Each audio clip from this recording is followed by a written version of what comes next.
வணக்கம். நான் உங்கள் முருகனடிமை நீதிபதி யூடியூபர் பேசுகிறேன். வருத்தத்துக்குரிய வேதனையை பங்கிட்டுக் கொள்வது என்னவென்றால், நேற்று நடந்த கரூரில் விஜயின் அரசியல் கூட்டத்தில் வாரம் சனிக்கிழமை நடக்கக்கூடிய மாலை நேரத்திலிருந்து இரவு நேரத்தில் நடக்கக்கூடிய விஜயின் அரசியல் கூட்டத்தில் நடந்த கூட்ட நெரிசலில் உயிர் சேதமும், அதனால் நெரிசலில் சிக்கி தவித்து உயிரை காப்பாற்றி அவசர சிகிச்சை கரூர் அரசு மருத்துவமனையில் உயிருக்கு போராடி கொண்டிருக்கக்கூடிய மக்களின் வேதனை உணர்வையும் பகிரும் வண்ணமாக முருகனடிமை நீதிபதி யூடியூப் சேனல் வாயிலாக இனிவரும் எதிர்காலத்தில் இந்த மாதிரி நடக்காமல் இருப்பதற்கு ஒரு சில கருத்துரைகள் அனைத்து தலைவர்களுக்கும் என்னையும் சேர்த்து தான் பொருந்தும்.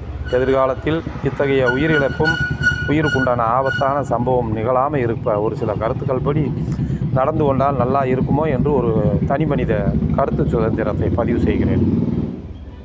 அதாவது, அரசியல் தலைவர்கள் எங்கு சென்று கூட்டம் போட்டாலும் நாம் லட்சக்கணக்கில் கோடிக்கணக்கில் காசும் வைத்திருப்போம், கடனும் பற்றிருப்போம்.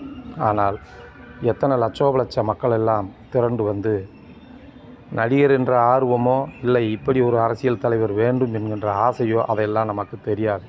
ஆனால் கூட்டம் கூடிவிடும் என்கின்ற நம்பிக்கை என்றும் இருக்கும்.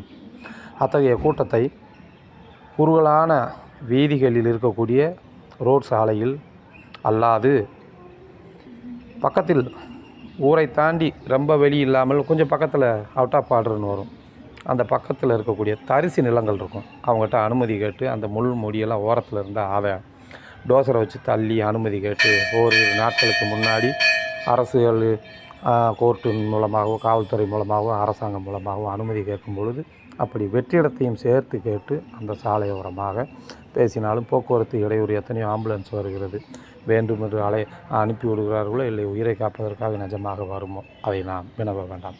அதே நேரத்தில் விஜய் போன்ற மற்ற எத்தனையோ தலைவர்களுக்கு என்ன கூறுவது என்றால் இதுதான், கொஞ்சம் வெற்றிடம் கலந்த சாலைகளாக இருந்து அந்த இடத்தை தேர்வு செய்து அங்கு நாம் வாகன பேச்சை பிரச்சாரம் போல் நாம் மக்களுக்கு வழங்கினால் உயிர் சேதம் வராது. ஒருவேளை உயிருக்கு இதே மாதிரி நெரிசல் ஏற்படும் வண்ணமாக இருப்பினும் கடவுளே வந்திருந்தாலும் உயிரை காப்பாற்றத்தான் நினைப்பார்களே தவிர உயிர் போய்கிட்டே நம்ம யாரையும் பார்க்க மாட்டோம். அந்த மாதிரி ஒரு பஸ்ஸு எத்தனை அடி அகல நிகழும்.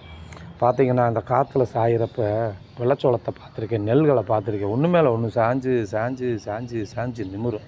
ஏற்கனவே சாயிற பக்கம் சாயிற செம்மறி ஆடுகளான மக்களெல்லாம் நம்ம அங்கீகரிச்சிருக்காங்க. அத்தகைய ஒரு செம்மறி ஆட்டு கூட்டமாக இருக்கக்கூடிய மனிதர்கள் ஒரு பாசத்திலும் ஆர்வத்திலும் வந்து விடுகிறார்கள். அதேமாதிரி குடும்ப கண்மணிகள் எல்லாம் பெத்த பிள்ளையை இறைவன் கொடுத்தது, இறைவனால் கணவன் மனைவி என்கின்ற பந்தத்தில் உருவானது. அதை கூட மறந்துவிட்டு பிள்ளையை இடுப்பில் வைத்து கொண்டு கணவன் மனைவி மாமியால் அத்தை அம்மா என்று கூட்டு குடும்பமாக நின்று விடுகிறீர்கள். உங்கள் வீட்டுக்கு முன்பாக கூட நடந்திருக்கட்டும், பச்சை மண்ணை மொட்டை மாடியில் இருந்து கூட பார்த்திருக்கலாம். இடுப்பில் வைத்து உங்களை காப்பீர்களா குழந்தையை காப்பீர்களா என்ற சத்திய சோதனை வந்தால் உங்களையும் அர்ப்பணித்து குழந்தையைத்தான் காப்பீர்கள். அந்த இறுதிக்கட்ட போராட்டத்தில் தான்